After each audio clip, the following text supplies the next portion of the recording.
오늘 본문 신명기 제7장 6절 말씀해 보시면 너는 여호와 내 하나님의 성민이라. 내 하나님 여호와께서 지상 만민 중에서 너를 자기 기업의 백성으로 택하셨나니, 이렇게 말씀하고 있는데, 이 말씀에 의지해서 여호와 하나님의 성민, 이런 제목으로 하나님 말씀을 증거하고 함께 은혜 받고자 합니다. 성민이라 하면 거룩할 성자에 백성민자를 사용하는 거니까 거룩한 백성이란 뜻이지만, 히브리 말로는 암카도시라고 하는데, 카도시란 말이 바치다 혹은 구별하다, 그런 뜻이고, 암은 무리 혹은 백성, 그런 뜻이니까요. 이 두 개의 히브리 말로 합쳐지니 암카도시, 성민이라는 말은 구별된 백성, 또 나시린처럼 바쳐진 백성을 의미한다고 할 수 있겠습니다. 다시 말씀드리면 이스라엘은 천하 만민 가운데서 특별히 하나님께서 하나님의 영광을 위하여 구별되어 거룩하신 하나님의 소유로 삼으신 이 바쳐진 백성이라고 이렇게 말씀드릴 수 있고, 신약시대로 말한다면 오늘 이제 창세전에 그리스도 안에서 선택되어 우리가 복음을 듣고 성령으로 예수가 그리스도로 믿어져서 하나님을 아버지라고 고백한 모든 신자들, 이 성도들이 신약시대에 말하자면 여호와 하나님의 성민이라고 이렇게 말씀드릴 수 있을 것 같습니다. 자, 오늘 저는 세 가지 관점에서, 그렇다면 여호와 하나님의 성민의 자격은 무엇이며, 그 다음에 그들의 의무는 무엇인가, 그리고 결론적으로 여호와 하나님의 성민에 약속된 모든 축복들은 무엇인가, 이 세 가지 관점에서 하나님 말씀을 증거하고 은혜 받고자 합니다. 성민의 자격이라고 해서 참 마치 성민된 자들이 무슨 갖춰야 할 그런 퀄리피케이션이 있는 것처럼 들리긴 합니다만, 엄밀하게 말하면 이스라엘 백성이 성민이 된 이유, 이렇게 말씀하는 게 더 정확하다고 할 수 있겠어요.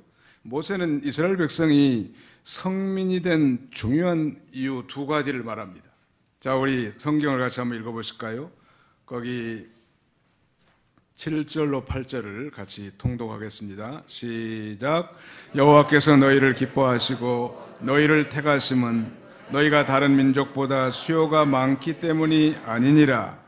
너희는 오히려 모든 민족 중에 가장 적으니라.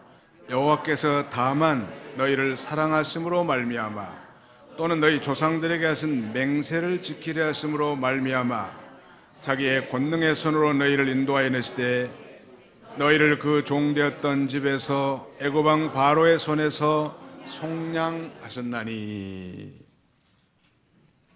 오늘 이 모세는 이스라엘 백성들이 성민이 된 중요한 두 가지 이유를 꼽고 있는데, 이스라엘 백성들이 숫자가 많은 그런 민족도 결코 아니고, 힘이 강력한 그런 강대국도 아니고, 정말 이스라엘 백성들의 의로움이 탁월해서가 아니라 두 가지.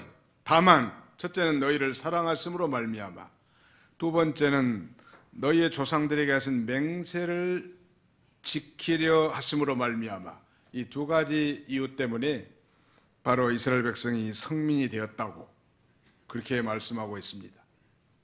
오늘 우리도 마찬가지죠. 내가 예수를 믿은 것이 정말 기적이라고 했는데, 내가 예수 믿은 것이 과연 기적 중에 기적이란다고 한다면 내가 어떻게 예수를 믿게 됐을까, 이런 이 궁금한 생각이 좀 들 수 있을 것 같아요. 그래서 성경은 창세전에 오늘 우리 성도들을 이 그리스도 안에서 신령한 복을 받을 자로 선택해 놓으셨다고, 그리고 이제 말세 때가 되니까 성령으로 말미암아 이 전도된 복음이 내 마음에 믿어짐으로 소위 거듭나게 됐고, 그래서 하나님의 자녀가 된 것입니다. 하나님의 선택하심에 있어서는 우리의 그러니까 어떤 조건이라는 게 내세울 만한 게 없는 것입니다. 우리를 왜 선택해 줬습니까? 못된 놈들은 그렇게 얘기한다고요. 부모님 보고. 부모님 왜 나를 낳으셨습니까? 이런 후레자식이라고 하는데, 이런 자식을. 낳아주신 것이 얼마나 감사하고 귀한 일인데 부모에게 나를 왜 낳느냐고 이렇게 따져든다고 하면 할 말이 없잖아요. 오늘 우리를 선택해 주신 것은 그 중요한 건 하나님의 사랑하심이, 하나님이 나를 사랑하셔서 선택해 주신 것입니다. 하나님께서는 이 사랑의 대상자가 필요했습니다. 그래서 인류의 일부분을 선택해서 사랑의 대상자로, 즉 긍휼의 그릇으로, 또 인류의 나머지 부분을 진노의 그릇으로 하나님이 작정하시고 저들로 하여금 공의로 심판하여 멸망케 함으로 하나님의 영광을 드러나게 한 것입니다. 긍휼의 그릇, 사랑의 그릇을 선택해서 우리를 통해서 하나님의 영광 받기를 원하시고, 진노의 그릇을 통해서 하나님을 대적하고 미워함으로 말미암아 하나님의 심판을 받아 멸망한 걸 통해서 하나님께서 영광을 받기를 원하시는 거예요. 그러므로 우리를 선택하신 중요한 동기는 하나님의 사랑이. 저와 여러분 모두가 다 엄마하고 아빠하고 사랑해서 그 사랑의 열매들 아니? 믿으십니까? 예, 사랑의 열매라. 바로 이스라엘 백성들을 말하자면 여호와 하나님의 성민으로 이렇게 삼으신 이유는 오직 하나님의 사랑 때문인 거예요. 그리고 과거 아브라함과 이삭과 야곱에게 약속하신 그 언약을 성취하기 위해서 이제 저 애굽에서 저들을 속량해 가지고 이 율법을 주시고 거룩한 성민으로 살게 하시고 가나안 땅을 차지하게 하신 것입니다. 그래서 하나님의 선택을 우리 교리적으로는 무조건적 선택이다. Unconditional election. 우리 하나님이 우리를 선택하시면 무조건적 선택이라는 거예요. 우리의 조건을 보고 선택한 게 아니라 우리를 사랑해서 그냥 선택하는 거예요. 그래서 성경은 이렇게 말씀합니다. 내가 이 야곱은 사랑하였고 예서는 미워하였나니. 이 말라기 1장에 보면 그렇게 표현되어 있는데요. 이게 참 도대체 무슨 말인가?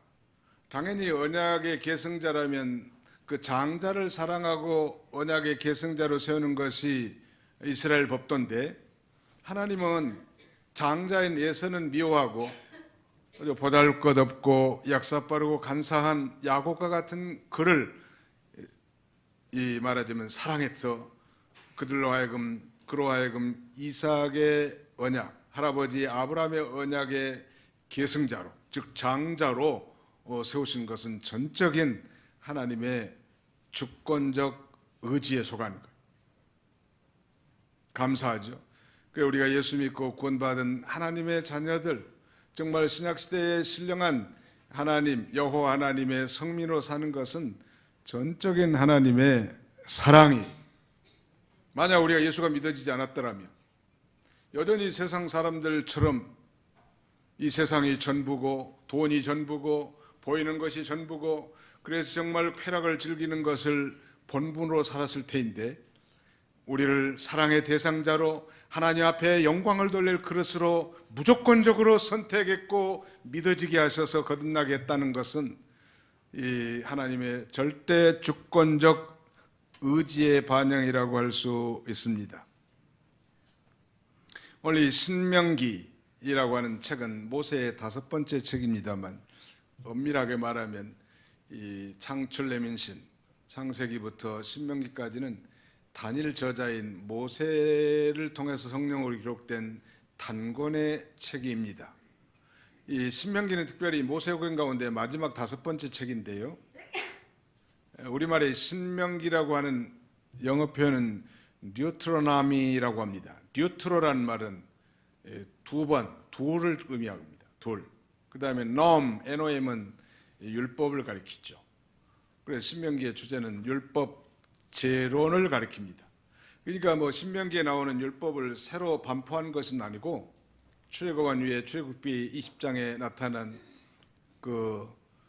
모세에게 주신 그 율법에 익숙하지 못한 출애굽 2세대들에게 지금 저 이 비스가산 꼭대기 모압 평지에서 가나안 땅을 바라보면서 출애굽 2세대들, 즉 신세대들에게 율법을 강론하는, 설교하는 그런 내용으로 구성되어 있습니다. 그러니까 1446년을 우리는 출애굽해로 보는데 거의 말년 1406년 약 40년 후에 기록한 책인데요. 왜 기록했을까? 그 이유는 과거의 출애굽 1세대들, 이 9세대들이 하나님의 은혜를 망각하고 특별히 가데스 바네에서 하나님을 대적하다가 다 멸망하지 않았습니까? 그러므로 이 출애굽 2세대들, 이제 여호수아를 통해서 가나안 땅에 들어가야 되겠는데 이들도 멸망하지 않고 이 하나님이 주신 그 언약 백성으로서 언약의 모든 말씀 이것을 잘 순종해서 이 하나님의 말하자면 성민, 여호와 하나님의 성민에게 약속한 모든 축복을 누리면서 살기를 원하는 마음으로 이 신명기를 기록한 것입니다. 자, 다시 반복합니다. 이 성민의 자격은 이스라엘 백성이 성리된 이유는 바로 오직 하나님의 사랑 때문입니다. 저와 여러분들은 하나님 앞에서는 그야말로 사랑 덩어리, 옆에 사람은 쳐다보세요. 사랑 덩어리 챙겼는지. 당신은 사랑 덩어리입니다. 한번 해보세요. 시작. 당신은 사랑 덩어리입니다. 이리 봐도 내 사랑, 저리 봐도 내 사랑. 요새 할머니들은 뭐 손자들을 쪽쪽쪽 밟으면서 아주 뭐 핥아 먹어 그냥. 얼마나 좋아가지고. 한둘이 그런 게 아니더라고. 다 그러더라. 그 얼마나 자기 자녀 때는 정신없이 키워서 잘 몰랐는데 이제 그 손자 손녀들은 그렇게 좋은 모양이야. 물론 자기 핏줄도 있어서 핏줄이 땡겨서 그런지는 모르지만 자녀들이 그렇게 좋은가 봐요. 하나님이 보실 때 그런 거예요. 예수 그리스도를 믿고 그의 피로 죄 사함 곧 구원함을 얻은 하나님의 자녀들은 그야말로 하나님 앞에 사랑 덩어리요. 사랑해서 택해 주신 거예요. 그래서 우리를 통하여 하나님께 영광을 돌리기 위해서 거룩하게 구별된 여호와의 성민으로 저와 여러분들을 삼으셨다니. 그래서 성경은 이렇게 증거합니다. 땅에 있는 성도는 존귀한 자니 나의 모든 즐거움이 저에게 있도다. 또 이사야 43장 3절 이하에 보니까 이 하나님의 언약 백성들 하여금 보배롭고 존귀한 백성이라고. 그래서 애굽을 그 속량물로 삼을 만큼 그렇게 귀하게 여기고 비록 물 가운데로 지날 때라도 물이 그를 침몰치 못하게 할 뿐만 아니라 불 가운데로 통과할지라도 그 불이 머리카락을 상하지 못하게 할 만큼 하나님이 불과 물과 같은 맹렬한 환난과 시험, 역경과 질병 가운데서도 지키시고 보호하시는 보배롭고 존귀한 백성이라고 성경은 그렇게 증거하고 있는 것. 우리가 참 개인적으로 볼 때는 저부터라도 참 시시하고 볼품없지만 하나님이 볼 때는 무슨 덩어리예요? 대답하기도 싫다 이거죠? 설교나 빨리 끝내라는 건가요? 다시 한번 따릅시다. 우리는 예수 그리스도 안에서 하나님의 사랑 덩어리입니다. 하나님의 사랑 덩어리인데 우리가 미워하면 되겠어요? 모든 사람을 진정으로 사랑하고 하나님이 보배롭고 존귀하게 여기는 백성들을 우리도 동일하게 보배롭고 존귀하게 여기는 거예요. 왜? 우리는 바로 여호와 하나님의 성민이기 때문에. 우리가 시간 관계상 다 살펴보지 않지만 1절로 5절까지는 그래서 이스라엘 백성들 하여금 이 우상 섬기지 말라니 가나안 땅에 들어간, 그리고 오히려 이 가나안 족속들을 그냥 진멸시키라는 거예요. 우리는 거룩하게 구별된 하나님의 자녀들답게 살라는 것입니다. 그렇지 않으면 그들에게 동화되고 그들의 우상을 섬겨서 하나님을 떠날 수 있기 때문에 철저하게 이렇게 경계하는 것입니다. 그 다음에 이제 그렇다면 우리 하나님께서 구약시대 이스라엘을 여호와 하나님의 성민이라고 부르신 것은 이 타민족은 그러면 배제하라고 그렇게 한 것인가? 결코 아니라는 것. 오히려 타민족에 대한 축복의 통로로서 사명을 감당하기 위한 것입니다. 사랑하는 성도 여러분, 하나님께서는 인류를 구원할 계획을 세우시고 지구촌에 있는 한 민족을 선택하셨습니다. 바로 히브리 민족, 유대 민족을 선택하신 거예요. 유대 민족이 뭐 나아서 선택했다는 게 아니었죠. 분명히 숫자가 많아서 선택했다는 게 아니었죠. 저들의 의로움 때문에 선택했다는 거 아니었죠. 다만 하나님이 사랑하심을 인하여, 아니 저기 조상들과 맹세하신 그 언약을 지키려 하심을 인하여 저들을 선택한 것입니다. 그러므로 오늘날 영적인 성민이고 영적 이스라엘이 된 우리 성도들도 영적 이방인들에 대한 복음 전달자로서, 아니 축복의 통로로서 우리가 사명을 감당해야 되는 것입니다.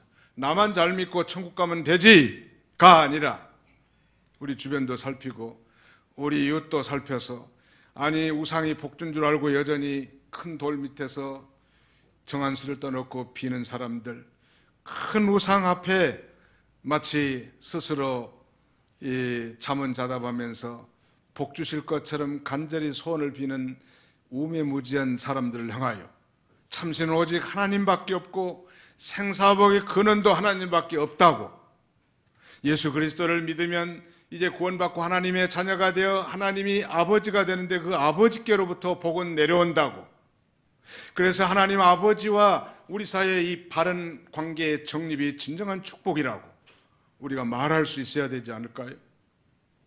이걸 위해서 오늘 저와 여러분들을 사랑으로 선택해 주시고 불러주신 것처럼 구약시대에 바로 유대 민족, 히브리 민족을 하나님께서 부르신 것입니다. 그 다음에 두 번째 살펴보고자 하는 것은, 그렇다면 여호와 하나님의 우리가 성민이라고 했는데 성민의 의무는 무엇일까요? obligation.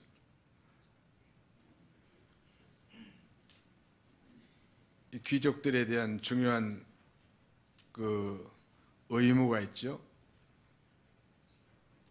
정말 귀족 중에 귀족이라면 하나님, 여호와 하나님의 성민, 우리 크리스찬이라고 할 수 있습니다. 귀족은 모든 사회 혜택을 가장 잘 누리는 그런 권위 있는 계층이라고 할 수 있는데, 예수를 구주로 믿고 하나님의 자녀된 자들이 진정한 성민이고 귀족인데, 귀족에는 의무가 있다.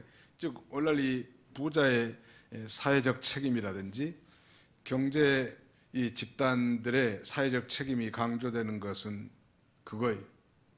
노블리스 오블리제라는 말은 바로 우리에게 해당된다고 할 수 있습니다. 정말 성민입니까? 정말 여호와 하나님이 사랑해서 당신을 택하시고 구원해 주시고 하나님의 자녀 삼으시고 천국을 기업으로 이어받을 상속자로 삼으셨고 그렇게 믿습니까? 그렇다면 성민으로서 의무를 다하라는, 그게 뭘까요? 자, 우리 성경을 또 같이 읽어봅시다. 9절을 같이 한번 읽겠습니다.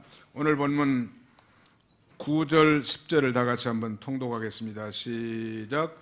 그런즉 너는 알라, 오직 내 하나님 여호와는 하나님이시요 신실하신 하나님이시라.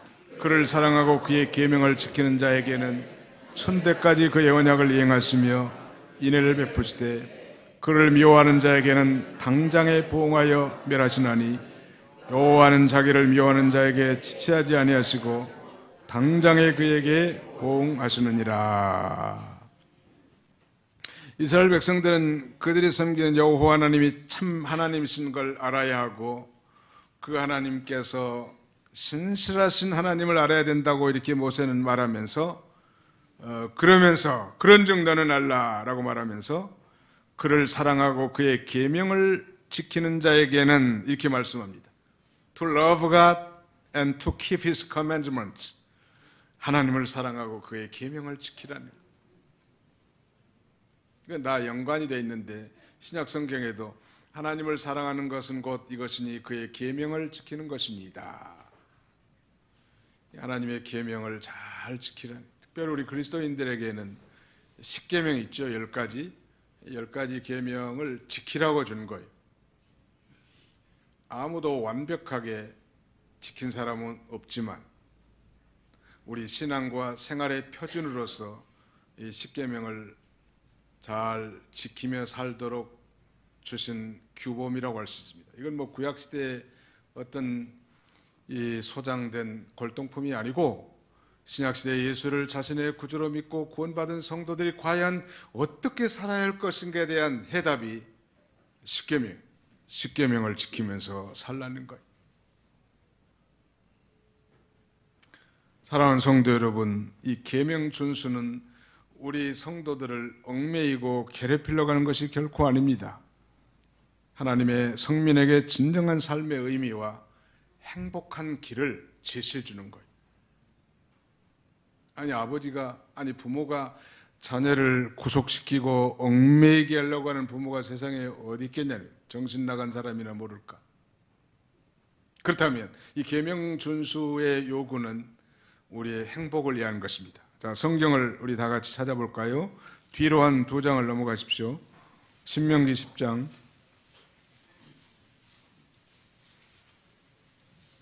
12절로 13절을 또 같이 한번 읽겠습니다. 신명기 10장 12절로 13절 시작. 이스라엘아, 내 하나님 여호와께서 내게 요구하는 것이 무엇이냐?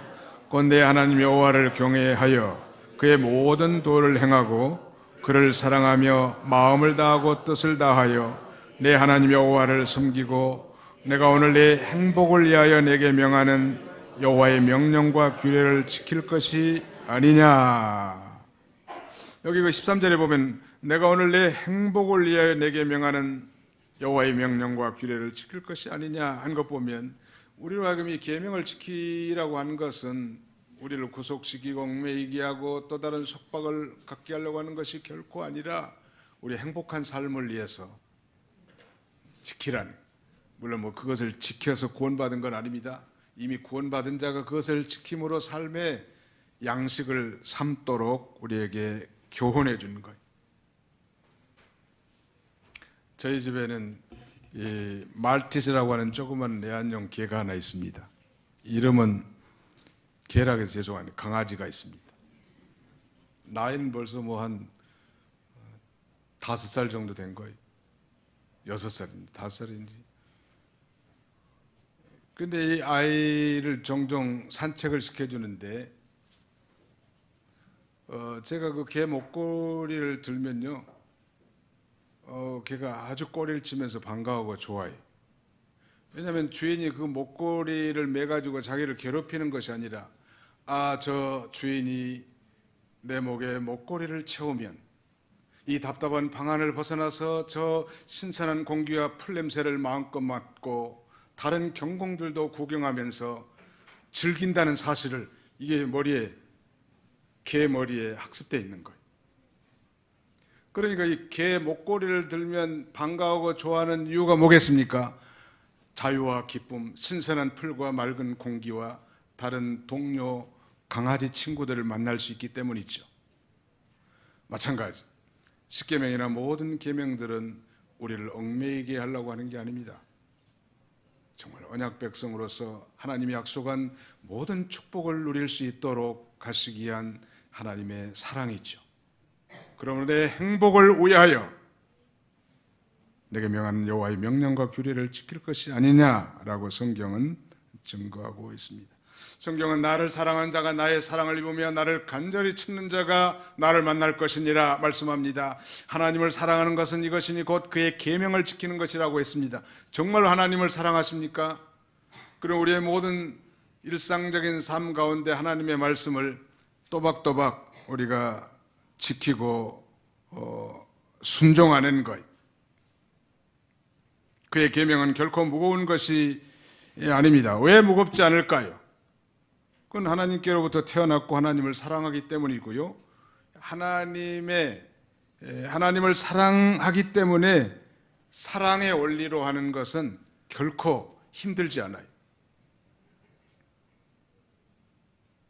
사랑의 원리로 하는 것은 결코 힘들지 않습니다. 시작. 사랑의 원리로 하는 것은 결코 힘들지 않습니다. 내가 신앙생활하고 교회에서 봉사하고 전도하고 기도하고 예배에 참여하고 이런 게 지루하고 힘들고 못 해먹을 것 같이 힘들면 그건 벌써 이 하나님의 사랑이 식어진 증거예요. 정말 사랑한다면 그건 쉽고 편하고 즐거운 거예요. 여러분, 우리 성경에 나오는 그 야곱이라는 인물은 특별히 그 외삼촌 라반의 두 번째 딸 라헬을 사랑했죠. 아주 유별나게 사랑해. 아마 이 바다나람에 건너가 가지고 그냥 그 라헬을 보는 순간 뿅 가버린 거예요. 한눈에 그냥 반해가지고. 그런데 예삼촌의 계략은 뭐예요? 자기 큰딸도 여유지 않았는데 이 녀석이 둘째 딸을 넘보다니 그 큰딸을 차지하겠지만 별 만족감이 없었던 것 같아요. 너네 둘째 딸을 차지하려고 하더니 한 7년을 더 일해라 라고 하는 예삼촌의 이 요구에 대해서 성경은 야곱이 7년을 수일같이 일했더라 라고 말합니다. 7년을 한 수일같이, 7년이라는 긴 세월을 며칠 일하는 것처럼 힘들지 않게 일했다는 것은 바로 라헬을 너무너무 사랑했기 때문에 그런 거예요. 사랑하는 게 참 좋은 것 같아요. 사랑하면 계명 지키는 게 어렵잖아요. 하나님을 사랑하는 것이 곧 이것이니 그의 계명을 지키는 것입니다. 십계명들을 잘 지키고, 특별히 우리 예수 믿는 사람들 교회에서 늘 가르칩니다만 세 가지, 기본적으로 잘 지켜야 할 세 가지는, 첫째, 십계명을 잘 지킨 다음에 그 다음에는 우상 숭배하지 말 것, 특별히 우상의 제물을 먹지 말 것, 그 다음에 다른 한 가지는 11조를 준수할 것. 하나님 앞에 이 세 가지는 구급법과 같은 기본사항, 이런 것에 철두철미하지 못한 사람이 그 신앙의 장성한 분량에 이른다는 건 불가능한 거예요. 주일 성수도 제대로 못한 사람이 앞으로 순교할 일이 닥쳤는데 순교할 수 있겠단 말이에요. 11조에 대한 의무도 제대로 감당 못하면서 자신의 생명을 초기같이 이 순교의 제물로 드릴 수 있을까요? 그건 불가능한 일이에요. 기본에 충실하라. 한번 더 해보세요. 기본에 충실합시다. 기본에 충실하라.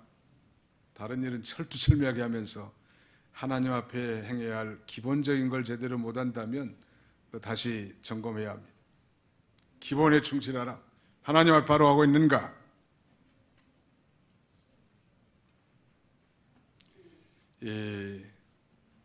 그의 계명은 무거운 것이 아니로다. 무겁잖아요. 전에 제가 한번 말씀드렸습니다만 지금은 천당 가신 그 이영규 목사님이 그런 얘기하는 걸 제가 들었어요.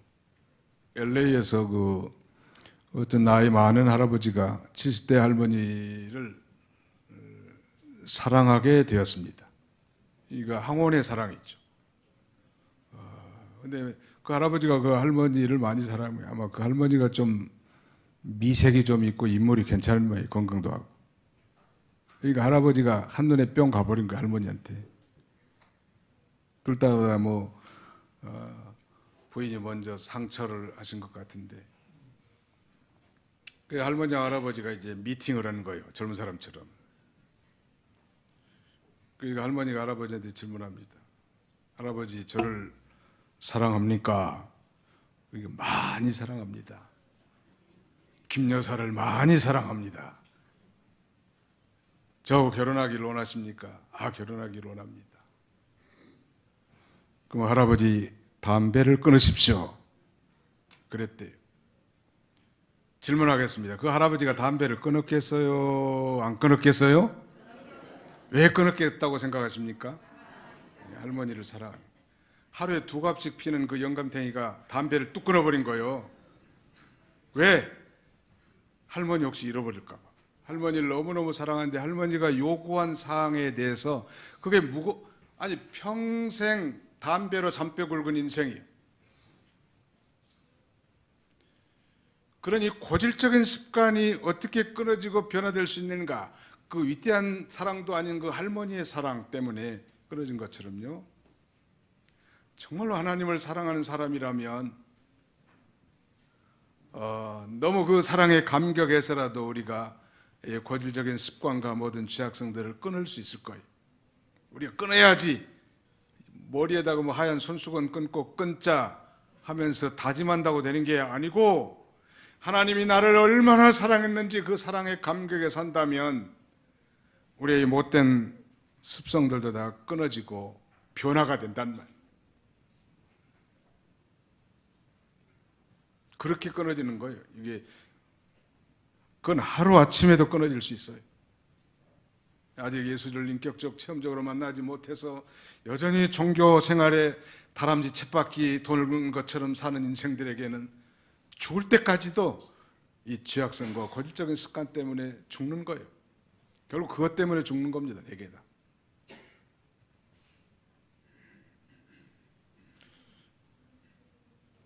여호와 하나님의 성민입니다.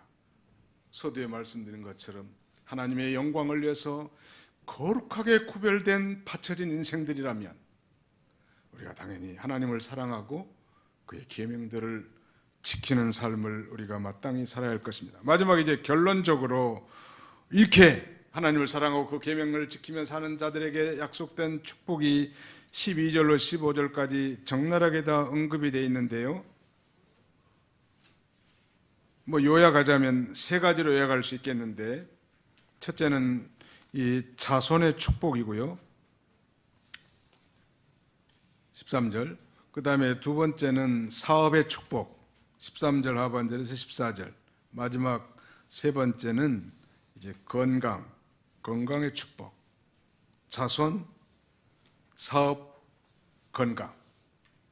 하나님 말하자면 여호와 하나님의 성민으로서 그를 사랑하고 그 계명을 잘 지키며 사는 사람은 하나님께서 덤으로 이런 모든 축복을 주신 거죠. 어떤 계명 준수에 대한 대가가 축복이 아니고 마땅히 하나님 백성이니까 그 의무를 수행해야 되겠지만, 하나님께서는 덤으로 우리 자손들에게도 복을 주시고 손으로 하는 모든 직장과 사업에도 하나님 복을 주시고 건강도 하나님이 주실 줄 믿으시기 바랍니다.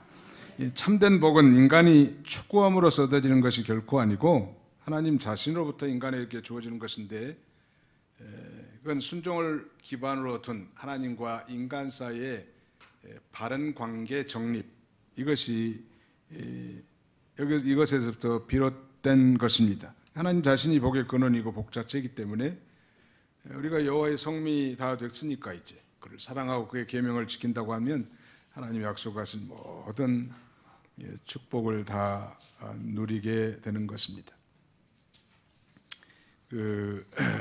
제가 종종 예를 듭니다만, 대의 그룹의 최의승 장로님이면서 회장인 그런 아주 믿음이 좋은 분이 계신데, 화양 감리교의 장로님으로 심은 이분은 가난한 집안에서 출생했다고 합니다. 6남매를 길렀는데 어머니가 많이 공부한 것도 아니고, 그러니까 어머니 신앙이 상당히 독실해가지고 어려서부터 아무튼 철저하게 이 교훈을 잘 받았다는 거예요. 그래서 이 어머니로 받은 교훈은 아무튼 주일성수, 11조 생활, 그 다음에는 순종 생활, 이 세 가지. 순종 잘하라. 아무튼 주일성수, 11조 생활, 순종 생활, 그것이 바로 그 가정의 독실한 신앙의 모태였다고 합니다. 그는 그런 신앙의 분위기 속에서 자랐고 어머니의 신앙의 영향을 받아서 그리스도 안에서 위대한 비전과 꿈을 가지고 거룩한 소원을 가졌는데, 그는 자기 평생에 100개의 교회를 개척하는 것이 그의 꿈이었습니다. 제가 직접 가서 물어보지는 않았는데 그분에게 관심이 있는 이유는 저하고 종시기 때문에 유별나게 관심을 좀 많이 가졌었죠. 근데 최근에 자료를 살펴보니까 약 150개 교회 및 학교를 국내와 해외에 이렇게 세웠고, 지금은 대의 미션이라고 하는 재단법인을 세워서 재단 이사장으로서 남은 생애를 하나님의 영광을 위해서 이렇게 사는 모습을 이렇게 배웠습니다. 그 어머니가 공부 많이 못했지만 아무튼 그래도 주일 성수 철두철미하게 해야 된다, 11조 생활해야 된다, 그 다음에 하나님 말씀에 순종하는 순종 생활해야 된다고 얼마나 이렇게 가르쳤고, 그는 이 독실한 신앙의 분위기 가운데 그 거룩한 비전을 품고 거의 다 이룬 거이 말하죠. 우리 뭐 교회 하나 세우는데 쩔쩔매고 지금 땀 흘리고 있는데 150개 교회나 세우고 학교도 세웠다니 참 부끄럽기 한량 없어요. 그분이 쓴 유명한 책 가운데 하나는 이 주가 쓰시겠다 하라 이런 책도 있고요. 그 다음에 죽게 하듯 하라 이런 소책자들이 있습니다. 참고로 우리가 도움이 될 것 같고, 그 다음에 그분이 특별히 경영자니까 하늘 경영에 대해서도 이렇게 써놨는데 우리가 직장인이나 비즈니스맨들은 참고해서 보면 좋을 것 같습니다. 아무튼 이 좋은 교훈이요. 우리도 뭐 기가 닳도록 다 배우지 않았습니까? 자손 축복. 내가 어려서부터 늙기까지 의인이 버림을 당하나 그 자손이 걸시감을 보지 못하였도다. 저는 종일토록 은혜를 베풀고 구워주니 그 자손이 복을 받는도다. 하나님을 사랑하고 그 계명을 지키는 여호와 하나님의 이 성민에게는 이 그 자손도 하나님께서 풍성하게 해주시고 종일토록 은혜를 베풀어주고 복을 받게 해주겠다고 그렇게 약속하고 있습니다. 내 소생에게 은혜를 베푸시며 13절에 그랬죠. 이걸 지기 가면 내 태 열매를 축복하시며 그런 뜻이고요. 또 14절 하반절에는 생육하지 못함이 없을 것이며 그랬는데, 고대사에서 이 출산은 종족 보존과 국력 신장이라는 차원에서 절대 하늘에 필요한 축복이었는데 그런 복을 다 내려주시겠다는. 스탠포드 대학의 심리학자 젠센은 유대 민족의 지적 능력이 타민족에 비해서 그렇게 우수한 건 아니라고 밝히면서 유대인의 성공 비결은 다름이 아닌 숱한 고난 속에서도 그들의 지켜온 신앙 교육에 있다고 말하고, 유대인에게 있어서 가장 중요한 신앙의 교육의 장은 가정이고 교사는 부모라고 말합니다. 유대인에게 있어서 그러므로 가정교육은 신앙을 위한 교육이지 지식이라든지 직업을 위한 것이 결코 아니라는 거예요. 그래서 부모는 자녀 스스로 하나님을 알도록 기도해주고 늘 성경을 공부하고 싶도록 환경을 만들어줄 책임이 있다는 것. 부모가 성경을 읽고 연구하고 무릎을 꿇고 앉아서 기도하는 것을 보면서 유대인 자녀들은 자라나고 믿음을 배우게 되는 것입니다. 또 그를 배우기 전에 성경 얘기를 들려줌으로써 하나님을 향한 신뢰를 갖게 합니다. 그래서 유대인들은 철저하게 세 가지 중심으로 산다고 전에도 말씀드렸는데요. 그 첫 번째가 하나님 중심이에요. 어디 가든지. 두 번째는 회당 중심. 세 번째는 랍비 중심. 유대인들의 3대 중심이. 이 첫 번째 그 하나님 중심에 있어서는 나는 아무것도 아닌 존재다. 나 없이는 하나님이 있지만 하나님이 없이는 나는 존재할 수 없고 나는 하나님이 사용하시는 축복의 도구이다. 이렇게 생각하고요. 회당 중심이라고 하면 유대인들이 모인 곳은 언제나 회당이 있습니다. 소위 Jewish 커뮤니티에 가면 반드시 시나고그라고 하는 이 회당이 있는데요. 이 유대인들이 아주 정체성을 분명하게 심어주는 것입니다. 그래서 이사할 때도 회당에 걸어갈 수 있는 거리에 있는가를 우선순위로 삼는다고 합니다. 세 번째는 랍비 중심. 그러니까 이 랍비는 유대 율법 교사들 아니겠습니까? 그래서 자녀라든지 교육, 결혼, 이사, 사업, 진학 이런 모든 문제를 랍비와 상담을 통해서 결정하는데, 특별히 유대인들이 경영하는 이 회사 공장에는 랍비가 상주하면서 소위 카운셀링을 해준다고 합니다. 그런 면에서 이 랍비는 하나님의 말씀과 하나님의 뜻을 가르쳐주는, 말하자면 영적인 리더이죠. 어린 시절부터 부모에서 하나님 중심으로 철두철미하게 배운 것이 그들이 세계에 커다란 영향력을 미치는 성공적인 삶을 사는 비결인 것입니다. 여호와 하나님의 성민, 여호와 하나님의 성민으로서 우리가 여호와 하나님만을 사랑하고 그의 계명을 지키는 자에게는 이렇게 하나님께서 자손이 번성하게 해줄 뿐만 아니라 사업도 하나님께서 번성하게 해주고 건강 축복도 하나님이 내려주신다. 말씀이 시간이 다 돼서 말씀을 이제 정리해야 되겠는데요. 중세 유럽에서 발생한 이 흑사병, 일명 블랙데스라고 합니다만 통용되기는 패스트라고 합니다.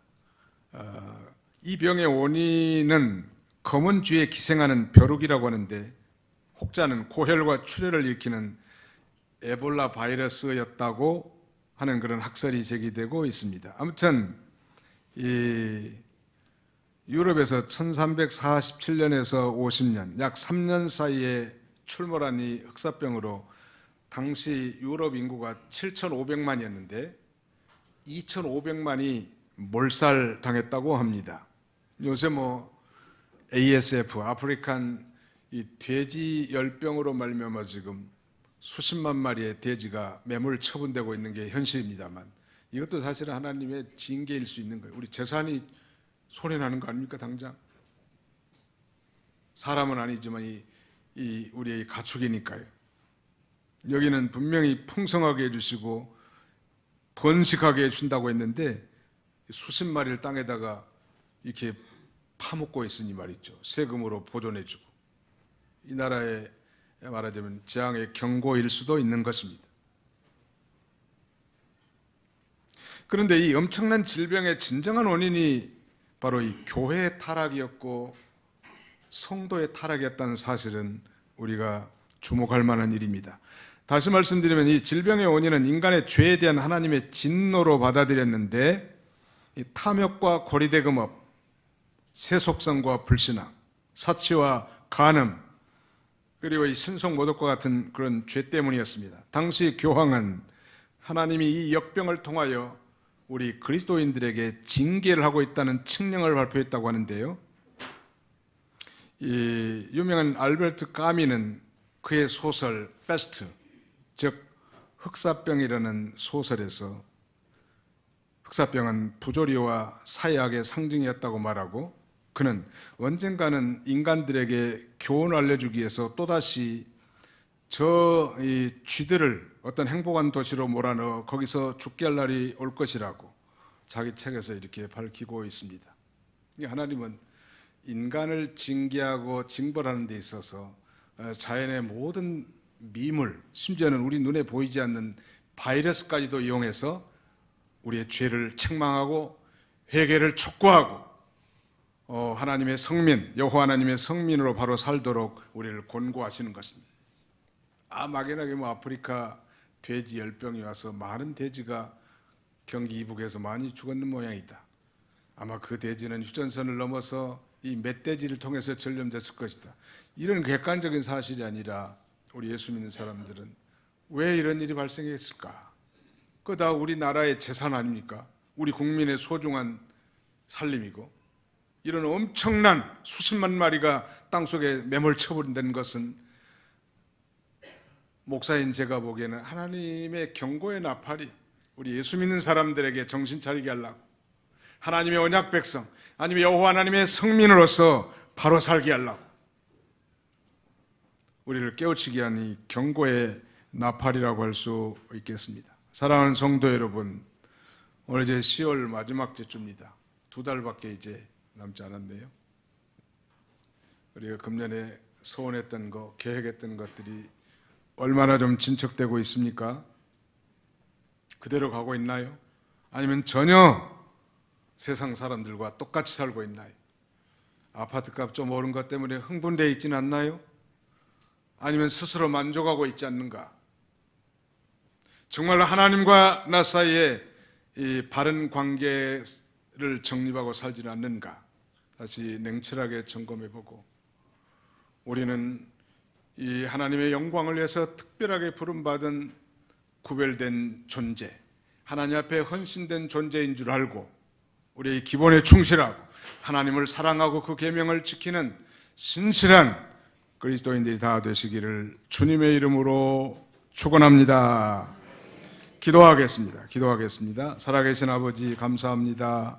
오늘 좋은 일기를 주시고 사랑하는 성도들을 주의 전으로 불러 모아서 여호와 하나님의 성민이란 제목으로 우리 자신들이 바로 예수 그리스도 안에서 이 부름받은 거룩하신 하나님의 성민이라는 사실을 다시 한번 경각케 하시고 성민으로서 우리가 어떻게 살아야 될 것인가를 다시 한번 회개를 촉구하며 우리의 소회를 되돌아보도록 은혜 주심을 진심으로 감사하옵고 감사를 드립니다. 아버지 하나님, 이제 이 산천초목이 다 물드는 결실의 계절에 아버지 하나님, 우리도 좀 열매를 맺혀서 하나님을 기쁘시게 해야 될 텐데 여전히 다람쥐 쳇바퀴 도는 것처럼 반복된 삶을 살고 있지는 않는지 돌이켜보게 하시고 아버지 하나님 앞에 모든 아름다운 열매를 맺혀 하나님을 기쁘시게 하는 이 추수의 계절이 되도록 하나님께서 은총을 나려주시기를 간절히 바라옵고 원합니다. 아비로신 아버지 하나님, 오늘 남은 시간도 우리가 정말 회개하고 그리스도의 피로 속죄함과 사죄함을 은총을 얻고 성령과 진리로 충만하여 여호와의 성호를 찬양하며 하나님 앞에서 기뻐하고 즐거워하는 신실한 하나님의 종들이 다 되게 해주시기를 간절히 바라옵고 예수님의 이름으로 기도하옵나이다. 아멘.